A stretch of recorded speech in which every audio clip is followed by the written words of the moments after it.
Oh, hello there. Yes, well, good grief. That was the weekend that went, and it was rather disappointing. There weren't any Reform spokespeople out at the weekend shows. Very, very disappointing. I guess that everyone is wildly keen to spend time at home rather than answering any awkward questions, which they're not going to get asked anyway about MPs or 18-year-olds running adult social care.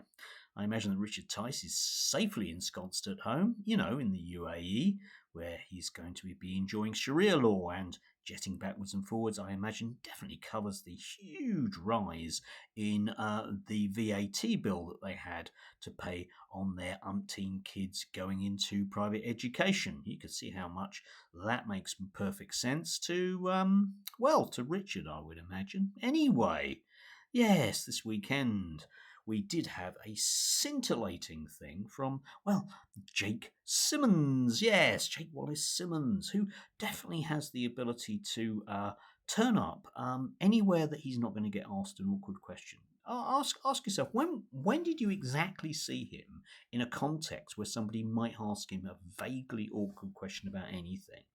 No, it doesn't happen, does it? Anyway, be careful what you wish for, Owen. That's Owen Jones, the bloke pointing down below. He does mean you. Anyway, ethnic tribalism may engulf us all. Yeah, it's an irony-free zone, but we'll move on. In truth, this has been done to us by centerist fundamentalist elites. Yes, which got me thinking about those three words, because I do understand individually what they mean, but in the context of Owen Jones, I really don't know, because Owen Jones isn't very much of a centrist. I don't know how fundamentalist he is, and he's certainly not an elite. Certainly not in the same way that, Jake is, one might say. I don't know what that's supposed to mean. No answers on a postcard. I guess it just sounds bad, yeah? Yeah, like Pooh Face, for example. Yeah, Owen Jones, Pooh Face. You see, it just sounds bad, doesn't it? Anyway, obviously this is yet another example of Jake being very, very unhappy at people lumping all Jews in together and therefore being anti-Semitic, whilst at the same time in this particular article, link down below if you can get past the paywall, he lumps all Jews in together. Leave that one hanging. Anyway, let's get to the meat of the matter. It's not very British to wish death on things, he starts. Well, I don't know. I know loads of people that wish death on spiders, personally. Anyway, that's a translation of an Arabic chant that's been injected into our culture by the hard left. Ooh, hard left. Ooh, welcome to the Britain of 2025. Yeah. I did actually look up the history of that, and it is primarily is primarily associated with the Iranians and the Death to America, which is the traditional one. But such chants were indeed used against Nixon, I'm led to believe, in the 1970s. So I'm not really quite sure about that particular one. But anyway, let's just assume that people that are Muslim that are bad, okay? Yeah, that tribalism is awful, isn't it? Well, unless it's certain people. Anyway, the departure from traditional slogans like down with, presumably this sort of thing, in favour of death too, in the progressive lexicon is symbolic. Ah!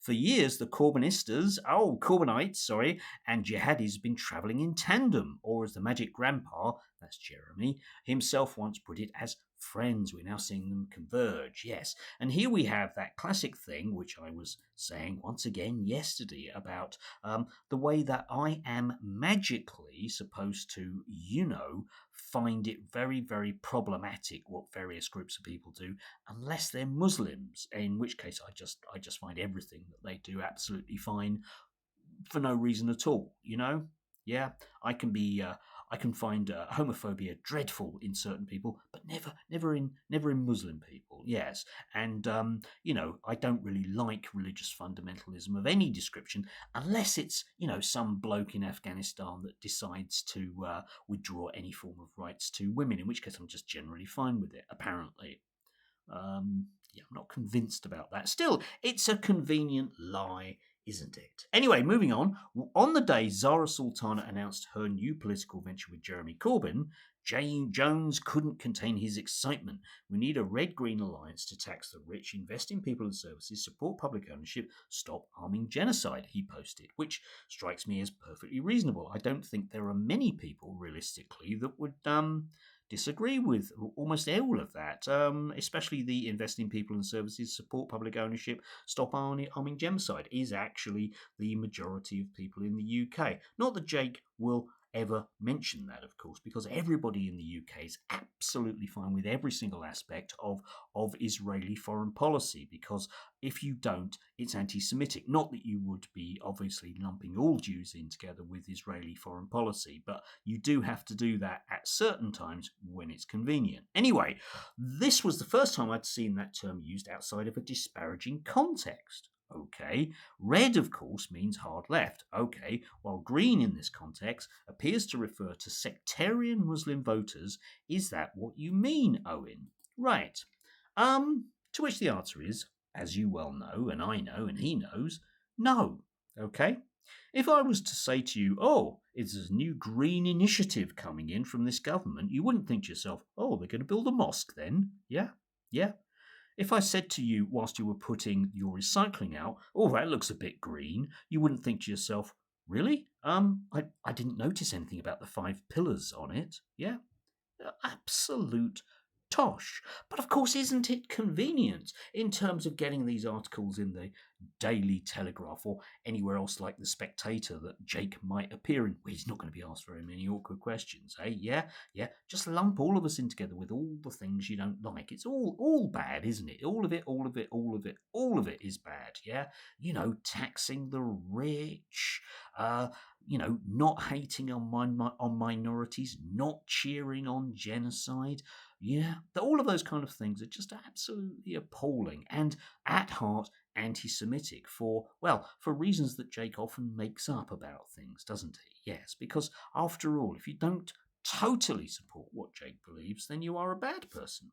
Not that he makes anything up, you'd understand. It's just, I don't know. You see, he was heavily involved in the Jewish Chronicle until very recently, and then there was, a series of problems with it, weren't there? I mean, apart from it basically being hauled up in front of the regulator about once a week because it was posting things that, were a bit iffy. There was the whole fake news thing whereby somebody rocked up at a very, very convenient time to support whatever Israel was doing at the time with some brilliant stories that just appeared to be the absolute perfect stories. And nobody like Jake, who was running it at the time, sort of thought about whether or not it might be just a little bit odd that this person that no one had ever heard of, with credentials that no one had ever checked, was coming out with a story that no one could, verify. But apparently not, no. And unfortunately for Jake, he is somewhat on record of saying that he's more than happy to act as a propagandist. So kind of blows that one out of the water. Then there's just the wider thing, of course, about the ownership, because the Chronicle was about to go down the Swanee, what with COVID and everything else. And then it mysteriously, very mysteriously, was bought out by a consortium of very mysterious people who are definitely bona fide and certainly aren't the Israeli state, because that would be anti-Semitic. But at the same time, we're not allowed to know who they are. Very, very odd. Yes. Still, I imagine that Jake, therefore, is more than happy with the idea of spreading falsehoods, because he doesn't appear to have had any notion of that as an editor. And he's very, very happy with, vast amounts of money pumping out propaganda, because he was more than happy with that as an editor. Still, I might be wrong about that. But it just strikes me as absolutely astounding that somebody can write that a red-green alliance in politics means Jeremy Corbyn and the Ayatollah. Yeah, okay, Jake. Yeah, all right, mate. If you fancy. Yes. Still, it might be nice if somebody could point that out to him. I don't know. It's dreadful when you have to rely on Piers Morgan to ask awkward questions. It's also dreadful when you have to rely on Tucker Carlson to ask awkward questions. At that point, there may be a few problems with the media that's out there.